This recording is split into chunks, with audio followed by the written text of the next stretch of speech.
Hey everybody, and welcome to Robin's house. Today we're working on the Winter Gnomes scrapbooking workshop, and one of the layouts had a technique that I've never used before.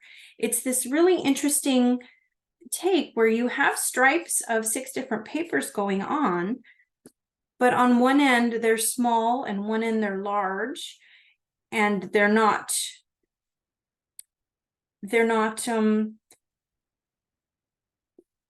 even. And so I just wanted to show you a trick that how I used it so that you can copy it on your own. So the first thing you do in my cheating world is cut a piece of paper that is how big you want your space to be. So if I was redoing this, I would actually want my piece of paper to make this a smaller border. So I cut mine, I've forgotten what I cut it at now, but anyway, a little smaller than the border that you want. Usually this is 1/4 of an inch smaller than what you've got. And then your pieces, you want to cut those 1/4 of an inch larger. You can see it's 1/4 of an inch larger than the space that I got. That way, when this corner is on fully there, you can have this corner be fully there and still touching. And that will make more sense in a little bit. So for now, what we want to do is glue down our first page, our first piece of paper. So you should have 6, well, I suppose you could do one and then similar, but this one has 6 pieces of paper that are all different. And we're just going to put this one kind of at the top, or we are putting it at the top. And we don't need to have this one be cattywampus because it's at the top. The only difference is everyone after this, you'll want to do something different. So this one, we've got our Nomi paper. And then it looks like our stripy paper is next.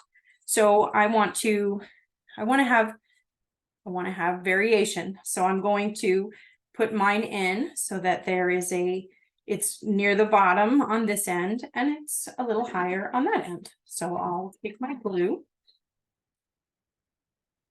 And all you have to do, make sure is that your ends are at least on or covering the white paper. So when I come here, I wanted this end to be the long end and I wanted this end to be the short end. All I have to do is make sure that my paper is covering the white paper completely. And this one, it's actually off, but I can feel that it is still over the white paper. So this one is still gonna cover. Okay, now my next layer, I'm gonna put the words.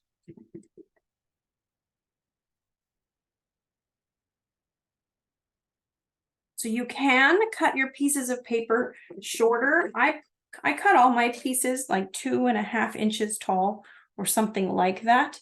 You can certainly do yours different sizes so that you have more to play with. So I have, this is off the edge and this is off the white edge. So I'm good there. I kind of want these words to be pretty prominent. So, oh, I did cut the blue a little smaller.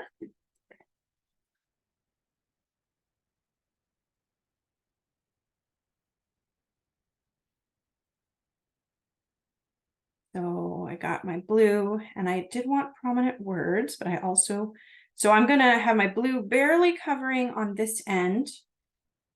And I'm just gonna set it down for a second because no matter what, this has to be tall enough to fit there and it looks like it'll work. And then last we have this paper. So you can see that you can easily change it up and make it a totally different paper pack, totally different theme, and still do exactly what you wanted. So I want this end to be as tall as possible, and I want this end to be like that. Okay, so now I have covered my basic page, and now is when you get to add your decoration. So I'm going to go ahead and put on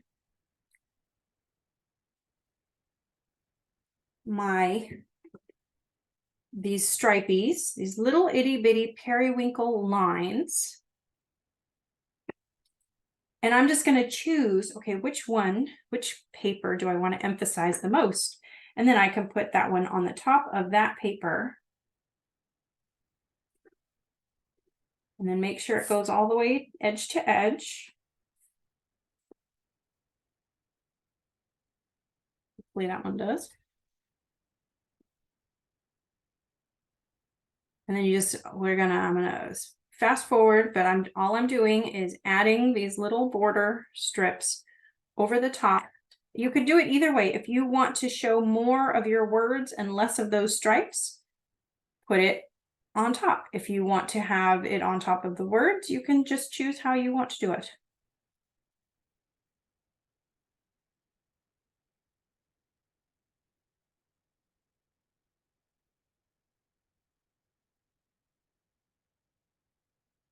There you go. And I'm going to fast forward.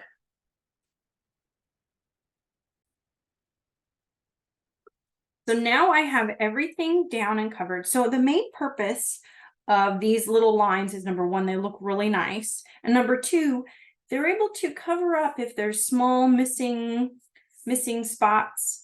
And you can decide, I'm going to cut around my edges before I put down this last piece down here, because I know that it extends beyond. So you can also decide to put your periwinkle strips on after you cut around the edges. So what I'm going to do is I'm going to turn it over, and I'm just going to use the backing to keep me straight while I take a large handle pair of scissors. I like large ones because then the edge of the scissors is really riding along the side of my paper, and I feel like it keeps my cutting straighter. So there we got one side. This is my top, I think, so it's all nice and straight. Now we have the other side.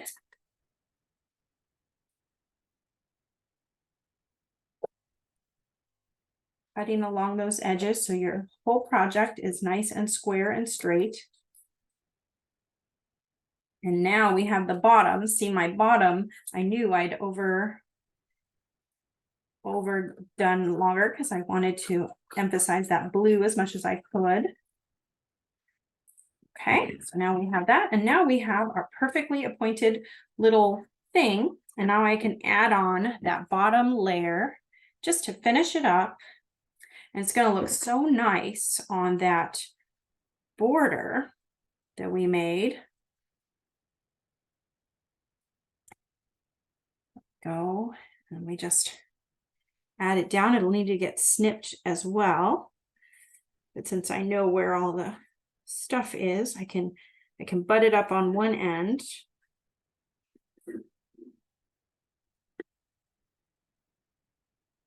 There we go. Look, doesn't that look nice? And who would have known that it's so easy to create such a look? So then we take our base page that we've already made with all these beautiful layers. Again, this one is just the inside cut of that espresso paper. So this is really only using 2 pieces of paper for this. And then all we have to do is glue this down.